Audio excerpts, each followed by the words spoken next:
Hi everybody. Today is lesson 2. I'm excited to bring it to you. We're going over, I'm Roxanne Allen, for those of you that haven't ever watched this broadcast before.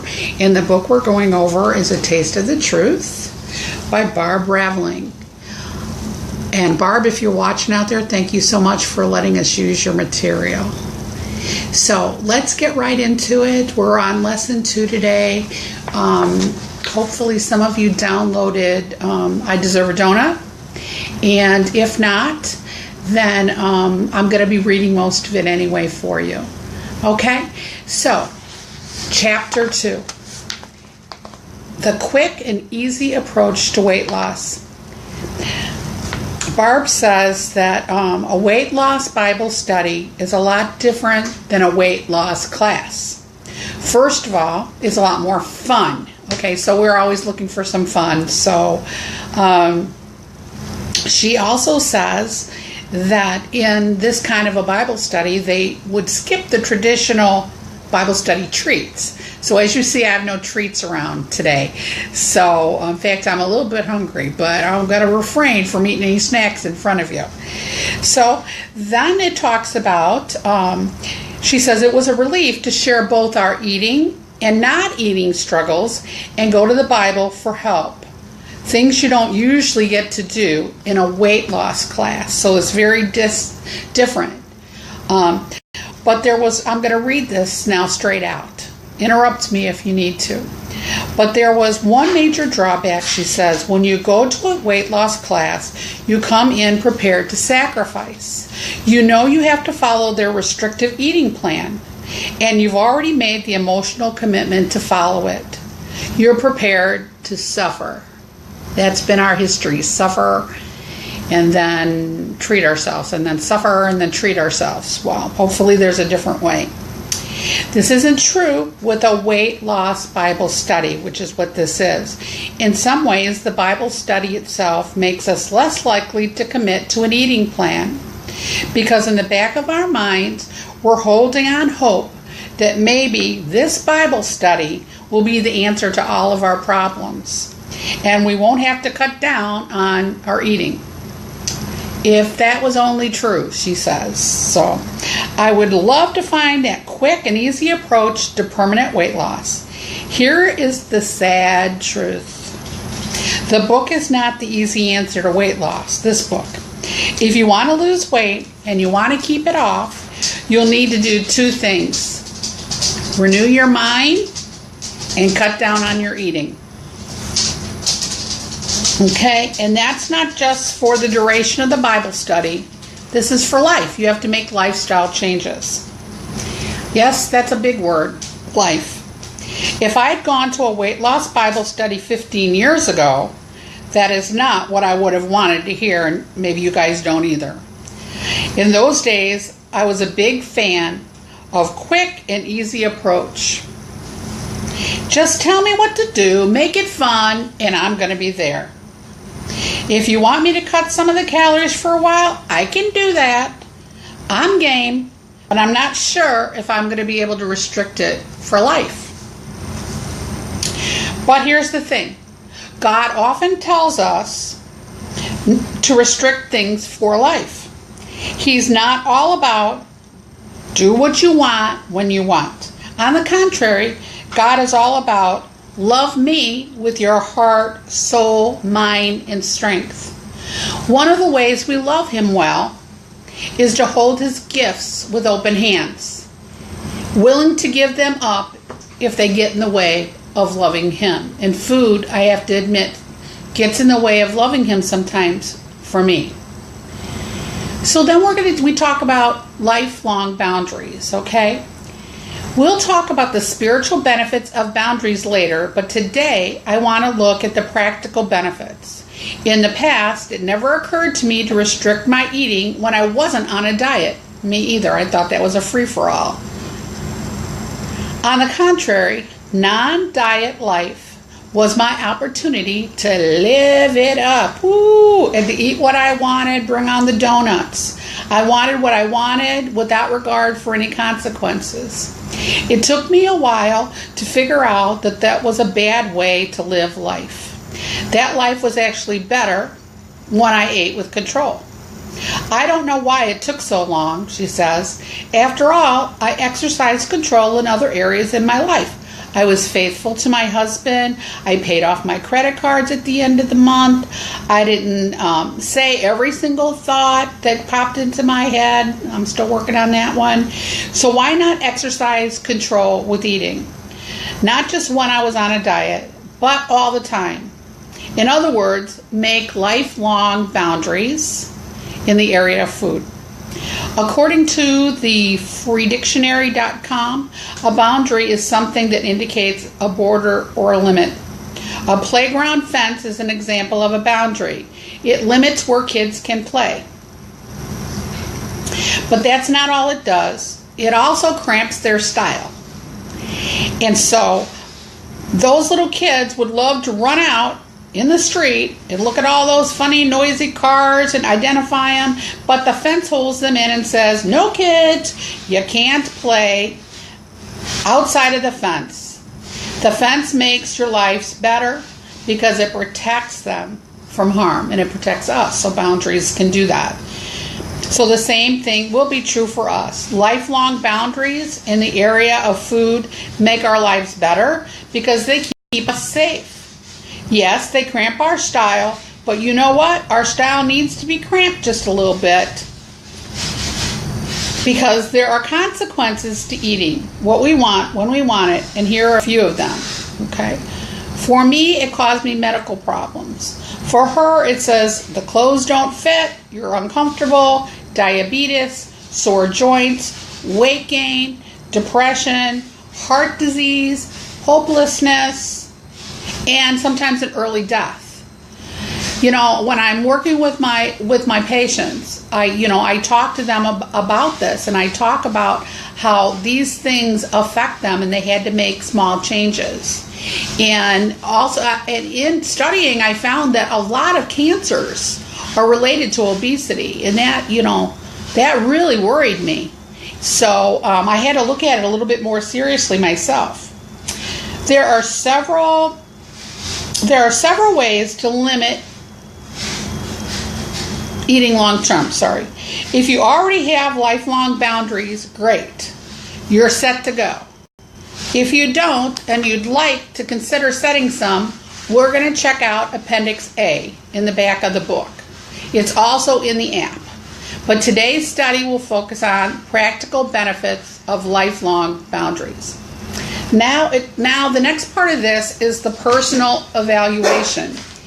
And sorry, you hear Isabel barking in the back. She sees something out there good, like a cat or something. So anyway,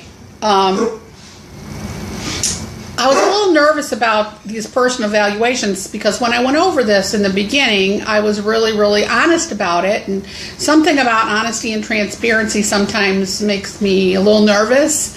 But I'm going to go ahead with it. And if you have your journal, then go ahead and jot down the answers. Well, hello, Steve.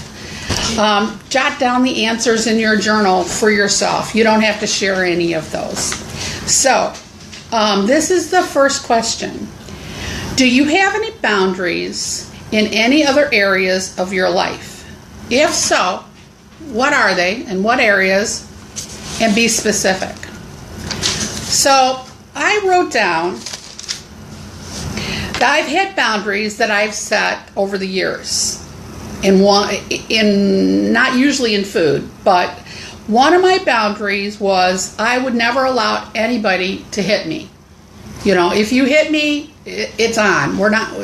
I'm just not going to put up with that. That's a boundary that keeps me safe. Another boundary that I had was that if I find that I'm putting in a lot into relationships, I put a lot into my relationship. I love my friends. I love my family. And I generally do put a lot into it. I make it priorities. But if I find that I'm putting a lot of it into a relationship with a family or a friend, and they're not putting very much into it, then I reevaluate and I decide, is this a negative relationship or is it a positive relationship? If I'm feeling hurt by the lack of investment by other people, then I pull back and I invest in people, in positive relationships that I've had. And I've had to learn that the hard way. So you go ahead and write down in your journal, or you can come back and do it if you can't write as very fast.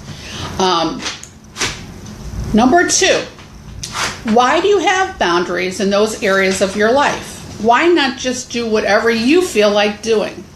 Well, for me, I had those boundaries because I don't want to be hurt, number 1, physically hurt by someone, but also because sometimes I have a problem with rejection. And because I have a problem with rejection, I don't always think about things in the right way. And so this protects me for myself, really, in some ways, and that I set boundaries in my relationships with people and with family members. Number 3, do you have lifelong boundaries in the area of food? If so, what are they? When I first did this, I said no, I didn't have any boundaries. This was true. But having gone through most of the book already, I have been able to make some boundaries. And I'm sorry, Steve is sneaking behind me on the floor so he's not on camera. I don't know what to say, but goodbye, Steve. Okay, back to number 3.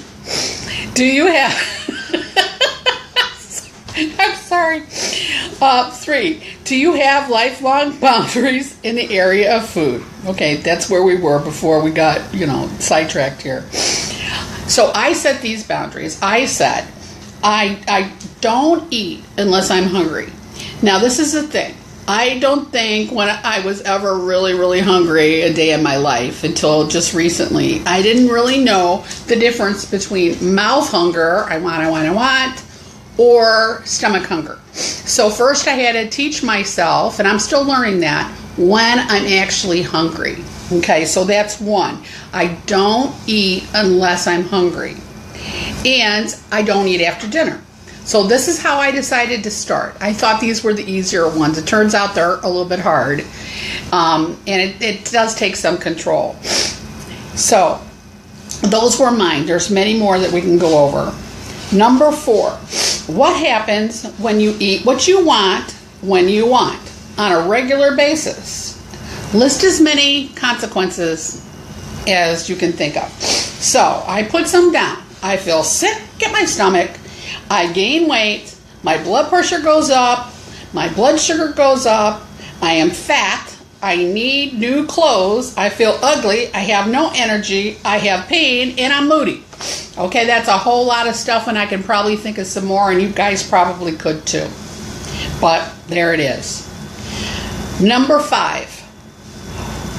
Would lifelong boundaries in the area of food make your life better or worse? I say that it's made, since I've been trying to work on this, I think it's made it better because my health has improved. My blood sugars have gone down. My blood pressure has gone down. I'm able to move around without being, completely achy all the time. And I feel more confident, and I'm less moody. I don't know what happens with you guys, but when I binge on sweets or carbohydrates, and then I try to stop doing that, I am really crabby for several days after that because my body really wants those carbs. And so then everybody pays that's around me because I'm really moody. And I pay too with it because, people don't want to be around you when you're in that mood. So, let's see. Number 6. What would you have to sacrifice to follow lifelong boundaries?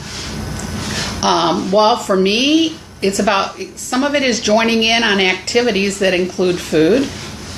And, some favorite foods. Now, at this point, I haven't taken any food, off the table completely because I don't want to be that rigid with myself. But there are unconscious things that I just try to steer away from. So, but, one thing, that I had to adjust to is that if you're not going to eat unless you're hungry, then if you're going to an activity, you pretty much have to prepare yourself to be hungry. So I'm working on that. It's a little bit hard, and especially if there's something, there that you really, really want, and you're feeling like you're not hungry. Then you have to wait a little bit, and then maybe you'll be hungry. But so it's a work in progress. Number 7, what do you sacrifice when you live a life without boundaries? Well, for me, it was my health. My health was going really, really down. My blood pressure was high. They kept raising my blood pressure medication. The doctor was talking about, I think you're just going to need surgery. I'm afraid of surgery. I didn't want to have that, and so my health really was getting out of control. And because my health's out of control, I'm thinking to myself, I'm going to die young, and I don't really want to do that. I have a lot to live for. I have almost 14 and a half grandchildren, and I need to be here. And so that was part of my motivation as well. So, number 8, why do you think you were so opposed for a long time setting boundaries in the area of food? When I had boundaries in other areas. And so it's asking me, why was I opposed to food boundaries as opposed to setting the other healthy boundaries, like, not allowing people to hurt me? Well, this is the thing. I didn't really understand about boundaries for a really long time in my life. Obviously, I don't want to get hurt, so I set those up. But I couldn't really see how that was hurting me, how the food was hurting me until way down the road. I developed a lot of bad habits. Most of my life I could eat whatever I wanted to eat. And so I really didn't think that boundaries were that big of a deal. And it didn't fit in my lifestyle. Being a nurse, there's always something to eat, like on the unit or over at work, and people are bringing in snacks. And, especially when I worked the night shift, then it was like you eat so you can stay awake. I know some of you understand what I'm talking about. So, and then my emotions, I am an emotional eater, and I haven't really got to explore that as much as I'd like to yet. But that was another reason. What was I going to do with all this emotion? When I got angry or when I get upset, I know, that I want to go and eat something. I want comfort. And so I would turn to food. And I just still do at times, if I'm really honest. Number 9. What would your life look like if you were to have boundaries in place all the time? Well, I'm working on that too. I know I would be a lot healthier. I'm already healthier. I would be able to do more things outside. And, one of my biggest, fears is, getting, seats are really small. And so, you fly in an airplane and then you feel like, oh my gosh, I really probably need 2 seats or something. And, I'm really anxious about that. And then, just getting chairs, those small chairs by the fire that you're sitting there watching the fire. One time I actually got my butt stuck in one, and that was so embarrassing. And I have not forgotten it, obviously, or I wouldn't bring it up today. So I have anxiety about that, not, being embarrassed by not fitting in, the things that I need to fit in society. So that's a problem. So I wouldn't have that problem, if I would lose weight and I would I would lose weight if I followed my boundaries. This is what I'm trying to say. So a long way about it, but that's it. So number 10, do you think God wants you to have boundaries in the area of food? Yes. That's, God wants us to depend on Him for our nurturing, for our comfort. When we're angry, He wants us to turn to Him and not food. And, food sometimes has been my master, and really the Lord should be your master. And I have not been really good about always turning to God. I'm trying to learn how to do that better. And that's part of what this book is. This book is about renewing your mind and setting boundaries for yourself. So that's the last question. And there is no assignment for this week, but I want to go to, for those of you that don't have any boundaries or any idea of what I've been talking about boundaries, I'm going to go to Appendix A right now and read just a little bit of this. This, I want to say, is in the book, I Don't Deserve a Donut and Other Lies You Tell Yourself. It's also in the app, that you can download from the Play Store for free in iPhone or Android or anything like that. You can use it, and it's really good. I highly recommend it. So this says boundaries. There are different ways to limit eating long term, but I'll just give a summary of 3 of the most common types of boundaries. So hunger, well, the first category, hunger and fullness. First, you can limit how often you eat by hunger. In other words, eat only when you're hungry and stop when you're full. The advantage of this plan is that you can eat whenever you're hungry. It's the natural way of controlling your weight. The disadvantage is that you may not be hungry when you want to be hungry. That's what I talked about. That's what I found. Like when all my friends are going out for ice cream, or when Steve and I sit down for dinner, I'm not always hungry. I have to plan that. If you choose this option, you'll have to learn how to plan your meals and snacks so that you're hungry when you want to be. That's a work in progress. The next one that they're suggesting is meals and snacks. Another way to limit eating is to have a set number of meals and snacks each day. This is what Barb does. Her boundaries were 3 meals a day with a snack. The advantage to this is that it's easy to fit into your lifestyle.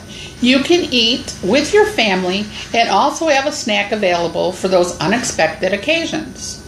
Okay? But the disadvantage to this that she found is that you're not guaranteed to lose weight on this and be able to stay in maintenance. You could gain weight on 3 meals and a snack if your meals and snacks are too big. So you have to be careful with this one. If you choose this one, which is good for some people, especially maybe if they don't need to lose a lot of weight, you have to look at your portion sizes. You have to, some of the suggestions with that is use a smaller plate, use a smaller glass, make your servings smaller. And use what a funny one that we use is put like a little bitty baby spoon. My husband would do that with the kids. He would either put like this little bitty tiny baby spoon in something. I mean, look how much work you need to take this all out and put it on your plate with a baby spoon. So you might get tired before you fill your plate up. Or else, he would always, the more common thing is, and the kids actually do this now to their kids, get this huge big spoon and then you put it, in a bowl, like a huge ladle or something, that would be the spoon that you're supposed to eat for dinner. And he's always doing some jokes like that, and kids love it, and they do it to their kids, and we think it's really funny. So I'm off the subject, so let me go on to the next part. Okay, if you choose this option, you'll need to have a general idea of how much you can eat and still maintain your weight.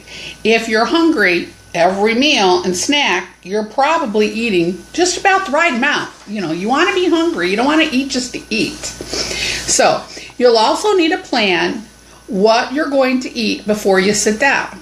If you eat something you didn't plan on eating, like a second helping, for example, consider that a breaking of your boundary. And then what do you do when you break your boundary? You renew your mind. And we're going to talk more about renewing your mind later on in this book. Another one is points or calories. Now, people that do Weight Watchers really like this. It says another way to limit eating is to count points or calories. The advantage of this system is that you know exactly what you're eating. The disadvantage is that you have to go to all the work of counting the points or the calories. And if you're a perfectionist, you could become obsessed with points and calories. If this is your tendency, think about choosing something else. I didn't usually do calories. I would do carbs, because you could be on a 1,700 calorie diet, and if it's all carbs, you're going to gain weight. There's no question about that. So, how to choose boundaries. If you are having a hard time deciding what boundaries to choose, ask yourself this question: what can I live with the rest of my life? Your boundaries should be loose enough that you can live with them on a permanent basis, but strict enough that you won't be able to eat just for fun or for emotional reasons. Think about your lifestyle, your eating preferences, your health concerns when setting up your boundaries. Be sure to talk to your doctor if you have any medical issues. I've included a set of questions you can use to think through your boundaries in Appendix B. If you're having a hard time making the decision, if you're a perfectionist, you might be thinking, I have to come up with the perfect boundary if I want it to work. Okay? This is not true. That's a lie. Because we're transformed by the renewing of our mind, not finding the perfect boundaries. Just choose a set of boundaries, give it a try. You can always try a different boundary later if you think that they would be more helpful. You know, at first when I started out, I limited my carbs and I told myself I'm not going to eat this at all. It was very it's not practical at all. I soon failed at it. So I adjusted my boundaries. So you can pick one. You can pick one of the ones that I read. You can look in the app and find another one. But, just pick one. Just pick one and see if you like it, if you feel like you can do it long term. If you don't think you can, there's no shame in saying this was not the right one for me and going on to another one. So I'm just going to read just a few of the questions. If you're having a hard time making a decision about which boundaries to use, try these questions to explore your decision. Keep in mind that you can always change your boundaries later if you decide that it's not working for you. So, number 1, why are you having a hard time making this decision? Journal it down. Do you have enough information to make a good decision? If not, what information do you need to gather? Is it possible to choose a perfect set of boundaries that will be easy to follow in every situation? Why? Why not? What do you think will happen if you don't choose any boundaries? I asked myself that one. What are the options for boundaries?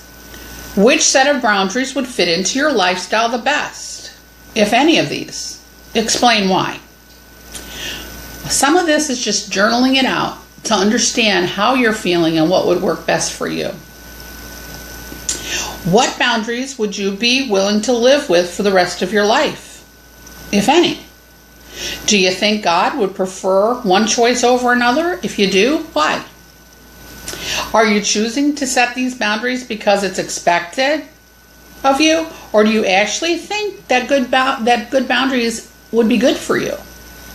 Is this one of the situations where you can't really know what's best? What's the worst thing? I asked myself this one. What's the worst thing that can happen if you make what appears to be the wrong decision? Can you change your boundaries later if you decide? Can you? What will you have to accept to make this decision and not keep second guessing yourself? I'm a big second guesser. What can you thank God for in this situation? Once you make your decision, focus on being thankful for the good things about the options that you've chose. Well, I think I'm going to just stop there because the next part is about renewing your mind, and it's a long subject, and I will save that for later. So I hope this has helped you. I hope that you can be honest with yourself on paper and write how you really feel about things and be open with yourself so that you could start living a healthier life. I'm excited to present this information to you. I contacted Barb Revling to get permission, and she was thrilled that we were using her material. So thanks for watching, and I'll see you next week. Bye.